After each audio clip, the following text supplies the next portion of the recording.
বুধবারই শেষ হয়েছে মার্কিন প্রেসিডেন্ট ডোনাল্ড ট্রাম্পের পারস্পরিক শুল্ক স্থগিত রাখার ৯০ দিনের সময়সীমা। যদিও মার্কিন বাণিজ্য সচিব হাওয়ার্ড লুটনিক ইতিমধ্যেই জানিয়ে দিয়েছেন, বুধবার স্থগিতাদেশের মেয়াদ শেষ হওয়ার পরেই বর্ধিত শুল্ক কার্যকর হয়নি। তিনি বলেছেন, নতুন হারে শুল্ক ১ আগস্ট থেকে কার্যকর হবে। তবে প্রেসিডেন্ট ট্রাম্প এখন থেকেই শুল্ক হার এবং চুক্তি চূড়ান্ত করবেন।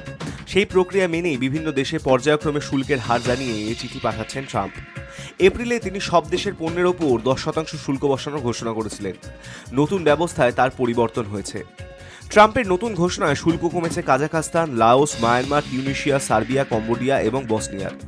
কাজাখস্তানের ওপর শুল্ক ২৭% থেকে কমিয়ে ২৫% হয়েছে, লাওসের ৪৮% থেকে কমে হয়েছে ৪০%, মায়ানমারের ক্ষেত্রে ৪৪% থেকে কমিয়ে ৪০% করা হয়েছে।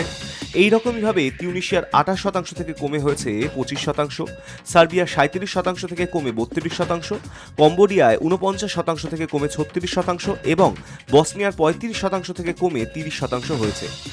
ট্রাম্প সোমবার ব্রিক্স গোষ্ঠীভুক্ত দেশগুলির ওপর ১০% বাড়তি শুল্ক আরোপের হুঁশিয়ারিও দিয়েছেন। রাশিয়া, চীন, ব্রাজিলের পাশাপাশি ভারতও ব্রিক্স জোটের সদস্য। ওয়াশিংটনের সঙ্গে ইতিমধ্যেই বাণিজ্য চুক্তি সেরে ফেলা চীন ছাড় পেলেও ভারতের ক্ষেত্রে কি হবে তা এখনও অনিশ্চিত। High news network.